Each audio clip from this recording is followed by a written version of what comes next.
रूहानी राहें धारावाहिक प्रजापिता ब्रह्मा कुमारी ईश्वरी विश्वविद्यालय, जो कि विश्वविख्यात आध्यात्मिक संस्थान है, के साथ संलग्न उन महान विभूतियों की जीवन गाथा है जिनका संपूर्ण जीवन विश्व को बेहतर बनाने की सेवा में समर्पित है। यह धारावाहिक उन महान योगियों की सेवा में जीवन की झांकी है जो कि इस ईश्वरीय विश्वविद्यालय के आधार स्तंभ है तथा अपने मन वचन कर्म द्वारा जन जन को विश्व एकता एवं विश्व बंधुत्व का संदेश दे रहे हैं।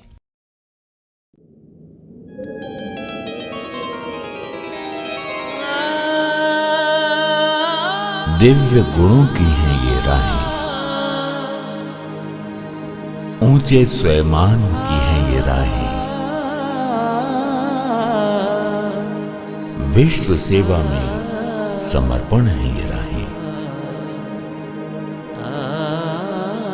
परम पिता को अर्पण है ये राहें, ये हैं रूहानी राहें।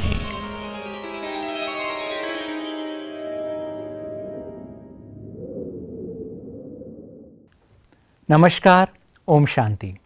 दोस्तों, जीवन में एक जादूगरी घटती है जब हम धर्म और सत्य की राह पर चलते हैं। जब आप सेवा सत्कर्म की राह पर चलते हैं और कहते हैं सुई में वही धागा प्रवेश कर सकता है जिसमें गांठ ना हो, ऐसे ही ईश्वर के हृदय के द्वार और जीवन मुक्ति के द्वार में वही प्रवेश कर सकता है जो सरल हो, साफ हो, सेवाभावी हो, संतुष्ट हो। और रूहानी राहें की आज की इस रूहानी मुलाकात में हम मिलाने जा रहे हैं आपको ऐसे ही श्रेष्ठ प्रभु प्रिय वत्स से, जो प्रेम, आस्था, सेवा, प्रसन्नता की जीवंत धर्म में मूर्त हैं, भ्राता धर्मपाल जी। आइए उनके सरल व श्रेष्ठ जीवन से प्रेरणा पाते हैं। ब्रह्मा कुमार धर्मपाल भाई जी, आप ब्रह्मा कुमारी इसके शांतिवन परिसर में संपूर्ण रूप से समर्पित होकर सेवाएं दे रहे हैं। आपका जन्म देश की आजादी से पूर्व 1928 में लाहौर में हीरा, पन्ना, मोती आदि का व्यापार करने वाले संपन्न परिवार में हुआ। तो मेरा जन्म पाकिस्तान लाहौर में हुआ। उसके बाद हम जब पार्टीशन हुई तो अमृतसर के पास बटाले के पास चौधरी वाला गांव, वहाँ हम रहते थे और वहाँ ही हमने पढ़ाई की। और इसके बाद जो था, क्योंकि हमारे घर में रोज सत्संग होता था, उसका जो असर मेरे पर पड़ता गया और मेरे को दुनिया की कोई खराब आदत, खाना पीना ये वो नहीं हुआ। उससे हमारा जीवन जो वो बचा रहा। इसके बाद हमारी लगन इतनी लगी कि हम ईश्वर को प्राप्त करें और हमारा जो परिवार था वो पूरा हमारा साथ देता था और जीवन जो था वो सुखी था, लेकिन ईश्वर की प्राप्ति नहीं थी। और मेरे को ये बहुत था कि मैंने ईश्वर को पाना है। बचपन में ही आपको परमात्मा को पाने की इच्छा बहुत तीव्र थी। परमात्मा प्राप्ति के लिए एक सन्यासी के कहने पर आपने 50 हवन यज्ञ तक कर डाले। 8 साल की उम्र में ही मेरे को लगन थी कि मैं उस ईश्वर परमात्मा को अच्छी तरह जानूं कि वो क्या चीज है, कहाँ रहता है, वो हमें सुख, शांति, आनंद जो देता है। सब कहते हैं प्रभु ने दिया, सुख दिया, दुख दिया, तो वो सुख का दाता है तो दुख कैसे देता है? लोग बोलते थे कि वो अंदर रहता है, तो मैं ये सोचता था कि अंदर रहता है तो मानव आज दुखी क्यों है। ये सब बातें जानने के लिए मेरे को बहुत उत्कंठा रहती थी, अथवा मैं यही विचार करता था कि अगर मुझे परमात्मा मिले तो सही परिचय उसका मैं जीऊं। मैंने अपने जीवन में हर के साथ प्रेम पूर्वक व्यवहार करते थे और साधु संत महात्माओं के पास जहाँ अच्छे लोग, जो ग्रेजुएट लोग होते थे, उनके साथ भी मेरा रहता था कि इन्हों से मुझे अच्छी बात मिली। हमारे घर में सत्संग आज चलता रहता था क्योंकि मेरे पिताजी बहुत भगत थे। वो बिजनेस करते थे डायमंड हीरे का, सोने का, चांदी का। तो मैं कहता था कि ये जो भी हमारे को इतना दान दौलत परमात्मा ने दिया है तो उसके नाम पे हम लगाएं। और उस समय हमारे घर में एक धर्मशाला थी जिसमें साधु संत महात्मा मंडलेश्वर आदि आकर के रहते थे। उनका संग से बाहर का, यानी जो बैड बच्चे थे, खराब बच्चे थे, उनका मैं संग नहीं करता था, क्योंकि मेरे दिल में एक ही उमंग थी, एक ही प्यार था कि मुझे ईश्वर मिले। तो अपना जीवन जो है बड़े आराम से हम पास करते थे। रात को भी बैठ कर के माता से, पिता से, अच्छे लोगों से हम अच्छी बात सुनते थे। हमारे पिताजी कहते थे, बच्चे जो भी चाहिए ले जाओ, यज्ञ करो, तप करो, गरीबों को खिलाओ, गरीबों के पास कपड़ा नहीं है उनको दो। तो वो जो वातावरण था वो उस समय हमारा बहुत अच्छा था। लेकिन कमी जो थी उसको हम पूरी करने के लिए अनेक साधु संत महात्माओं का संग करते, उनसे पूछते क्या ईश्वर को मिला है आपको प्राप्ति हुई है। तो उस समय कोई भी ऊपर नीचे बात नहीं बोलता था। सत्यता जो थी उस समय थी, वो कहता था मुझे नहीं मिला है। सन 1953 में जब दादी जानकी व अन्य ब्रह्मा कुमारी बहनें संत निर्मल स्वामी के निमंत्रण पर प्रवचन देने पहली बार पंजाब की धरती पर अमृतसर आए थे, उस वक्त आप ब्रह्मा कुमारी ईश्वरीय विश्वविद्यालय से परिचित हुए। जल्दी ही 1955 में आपको ये निश्चय हो गया कि धरती पर भगवान आए हुए हैं और सहज राजयोग सिखा रहे हैं। तो एक बार हमें जो है वो 4 मुख वाले ब्रह्मा का दर्शन हुआ और वो कहने लगे कि बेटा तुम लोग घर में चले जाओ, आपको ईश्वर की अभी प्राप्ति होगी, क्योंकि आपकी भक्ति जो है वो पूरी हो चुकी है। तो हम वापस आए तो एक हमारे अंकल लगते थे सन्यासी, और उन्होंने प्रोग्राम अमृतसर में रखा हुआ था और दुनिया में जितनी संस्थाएं हैं वो सबको उन्होंने संदेश दिया, सबको बुलाया और वहाँ एक बड़ी सभा लगी। और उस सभा के अंदर यानी मेरी जो ड्यूटी थी वो ये थी कि किसी को कोई दुख ना हो, कोई तकलीफ़ ना हो, किसी को कोई चाहिए तो आप देना। तो मैं उस सर्कल में जो वो घूमते रहते थे और उन्होंने जो परमात्मा का संदेश दिया, वो वहाँ जानकी दादी जिसको कहते हैं, ब्रह्मा कुमारी जिसका नाम है, वहाँ उनका जब मैंने सुना तो मेरे को ये पक्का निश्चय हो गया कि इनके अंदर जो बोलने वाला है, जो बुलाने वाला है, कोई मानुष नहीं है, ईश्वर हो सकता है, सत्यता हो सकती है। संस्था की प्रथम मुख्य प्रशासिका मातेश्वरी जी से आप अपने लौकिक स्थान पंजाब के बटाला में पहली बार मिले, जबकि संस्था के संस्थापक पिता श्री ब्रह्मा बाबा से आपकी प्रथम मुलाकात 1955 में दिल्ली में हुई। बाबा को देखते ही आपको श्री कृष्ण का साक्षात्कार हो गया। तब बाबा ने आपको वरदान दिया, तुम्हें ज्ञान रत्नों का धंधा करना है और सभी को 2 पिता यानी परलौकिक पिता परम पिता शिव और अलौकिक पिता ब्रह्मा बाबा की पहचान सभी को देनी है। हमारी एक अचल बहन जी थी जो कि जीवन बदलने में हमारा उन्होंने बहुत सहयोग दिया और उन्होंने कहा कि देखो जब के आप आए हो, वो परमात्मा को, पिता श्री ब्रह्मा को, मम्मा को, माता ईश्वरी को आपने लेटर नहीं लिखा है। तो उसी दिन जो हम रोज महावाक्य प्रभु का सुनते थे उसमें आया कि जिन्होंने ईश्वर को पा लिया हो वो देखने के लिए माउंट आबू जो इसका हेड ऑफिस था और पिताश्री को मिलने के लिए वो कभी रुक नहीं सकता है। वो तो जूता पहनना भी भूल जाए और वहाँ पहुँच जाए। तो ये मन में दृढ़ विश्वास हो गया। जब चिट्ठी आई तो उन्होंने बोला कि आपने चिट्ठी नहीं लिखी, तो मैं एक लेटर लिख रहा हूँ। वो लेटर जो है सब स्याही से लिख रहे थे और मेरे मन में सच्चा प्यार उत्पन्न हुआ कि प्रभु को तो सिर दिए प्रभु मिले तो भी सस्ता जान। मन में विचार आया क्यों ना मैं अपने ब्लड से चिट्ठी लिखूं। तो मैंने अपने हाथ को कैंची से काट करके और उसमें स्याही समझो कि हथियाली में वो स्याही और हम लिखते थे तो मैंने पहले शब्द लिखा, लिखता हूँ पत्थर खून से मेरे प्यारे प्रभु, इसको आप स्याही मत समझना और हम तेरे से जुदा नहीं हैं, हमने साथ ही समझना।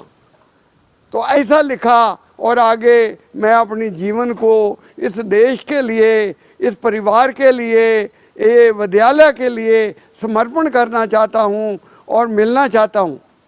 फिर इसके बाद हमने उनको सवेरे कहा कि हम तो वो मधुबन में माउंट आबू में जाएंगे और हमें लेकर के गए।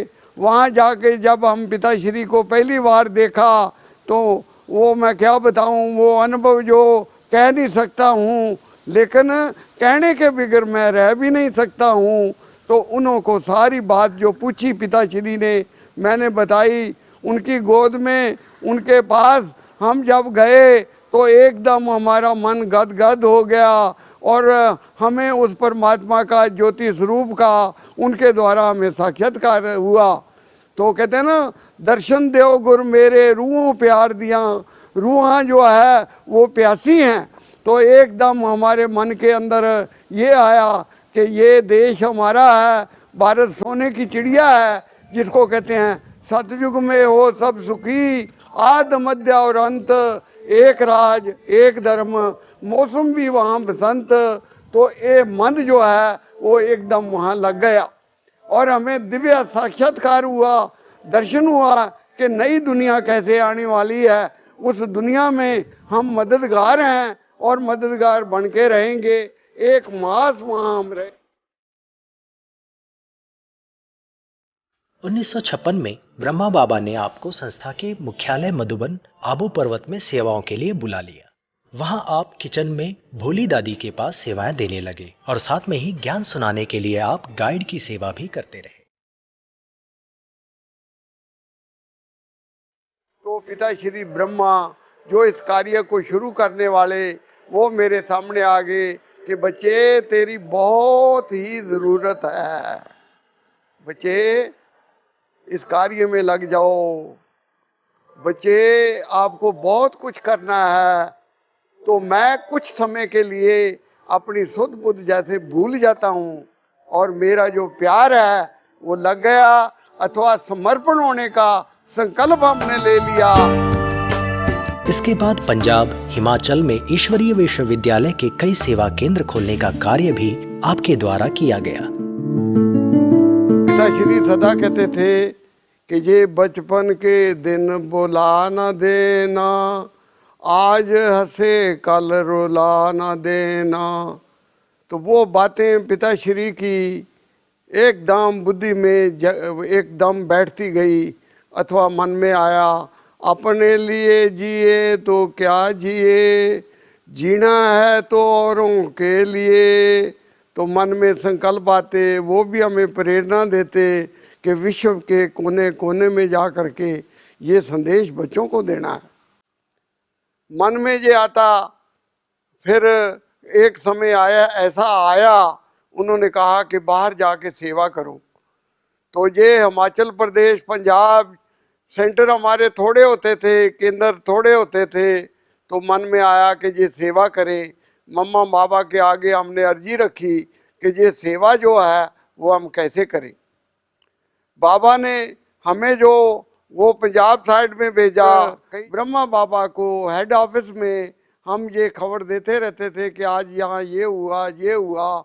तो बाबा हमारे को इतनी जनी उमंग देते और शिव बाबा जो है वो वहाँ ही बैठे बैठे हमें फोर्स ऑफ इनकम जिसको कहते हैं, धन कमाते हैं तो खुशी होती है, लेकिन ज्ञान धन सबसे बड़ा है जो हमें मिल चुका था। तो हम उस साइड में गए, अथवा अनेक जगह पे सेंटर खोले जो आज भी वो फलीभूत अथवा आगे बढ़ रहे हैं। और वहाँ के भाई बहन जो हैं वो सब सेवा में उपस्थित हैं। तो अपना जीवन जो है वो जीने की कला पाई, एडजस्टमेंट कैसे करना है वो पाई। और अपने जीवन के अंदर अब कोई दुख की बात नहीं है, कोई कन्फ्यूज पुना नहीं है, अथवा ये सूझ मिली, प्राप्ति मिली हमें। अटेंशन जो प्रभु ने दिया एकदम अपने जीवन में सुख शांति आनंद प्रेम स्नेह सब पाया। कोई भी जैसे कहते हैं जगह खाली नहीं, हे प्रभु यहाँ तेरे हमें डायरेक्शन नहीं मिलते हैं, वो लाली नहीं मिलती है, वो प्यार नहीं मिलता है, सब हमको मिला। अब चाहना यही है कि जो रह गया है उसको जाकर के संदेश दें, अथवा अपनी जीवन को एक हम अति इंद्रिया सुख की प्राप्ति मिले। जैसे कहते हैं जैसे जल में कमल निरालम मुर्गाई स्नानम, जैसे पानी में रहता हुआ भी कमल का फूल खिला रहता है, और मुर्गाई जो है वो अपना जो भी प्राप्ति है भोजन है खाती है, लेकिन जब पानी से उड़ती है उसको वो कोई लगता नहीं है, वो एकदम खुश उसके पैर होते हैं। इसी प्रकार इतनी खुशी हमें मिलती है और मिल रही है, औरों को हम दे रहे हैं, जिससे जीवन धन्य धन्य बहुत अनेक आत्मों का हो रहा। अनेक चरित्र निर्माण आध्यात्मिक मेलों के आयोजन में भी आप अपनी सेवाएं देते रहे। दादी माँ ने हमें बहुत सुख दिया, बहुत अच्छी अच्छी बातें बताई। उन्होंने हमें 1972 में 72 में एक ऐसा सेवा दी जो मेरा मन बहुत था, क्योंकि मैं बचपन से ही कोई काम महान करना चाहता हूँ, छोटे छोटे काम नहीं। तो ये भी एक सच्चा काम था। 1972 में हमें मेले की सेवा मिल गई। उस मेले में 16 स्टॉल होते थे। विश्व नव निर्माण मेला, आत्माओं के परमात्मा से जोड़ने का मेला, सब धर्मों का एक पिता है। ये बड़े बड़े गेट बनते थे, उसमें लोग आते देख के जाते, और अनेक लोग जो है वो आत्मा को शांति सुख आनंद प्रेम जो प्राप्त किया, उसके द्वारा ये सेवा जो बढ़ती गई। ब्रह्मा कुमार धर्मपाल भाई जी हंसमुख व्यक्तित्व के धनी हैं, सदा ही उमंग उत्साह में रहते हैं और सभी को खुशियां बांटते रहते हैं। कई मेरे को पूछते हैं कि परमात्मा कौन है, मैं यही उत्तर देता हूं उनको, शिव है पिता विश्व का, करते नव निर्माण, भारत भूमि को बदल के बनाते स्वर्ग महान। कई मेरे से प्रश्न पूछते हैं शिव और शंकर में क्या अंतर है। मैं उत्तर देता हूं कि देखो, शंकर पार्वती राम कृष्ण देवी देवता हिंदू मुसलमान सब उसको याद करते हैं, सबका मालिक एक है। शिव शंकर को मानते भक्त बने ना दान, करते पूजा शिवलिंग की, परंतु शिव और शंकर की नहीं पहचान। आप सदा ही मुलाई मस्ती में प्रभु प्रेम के गीत गाते हुए नजर आते हैं। मेरे को आम दुनिया परिवार देश विदेश से पूछते हैं आपने क्या पाया। मैं यही उत्तर देता हूं कि क्या नहीं पाया। मेरे सफेद कपड़े और जेब खाली, लेकिन देखो मुखड़े की ब्रह्मा कुमार कुमारियों के ऊपर लाली, और बाद में बनेंगे विश्व के माली। वहां क्या नजारा, सतयुग में हो सब सुखी, आद मध्य और अंत एक राज होगा, एक धर्म होगा, और सब खुश होंगे, आनंदमय अपनी जीवन को बताएंगे। प्रभु रत्नों, भाइयों अथवा बहनों, अब लास्ट मेरा संदेश सुनेंगे गौर से, फिर बात करेंगे किसी और से। परमपिता परमात्मा जो आत्माओं का पिता है, पिता की शक्ल जो है वो बच्चे पे मिलती है।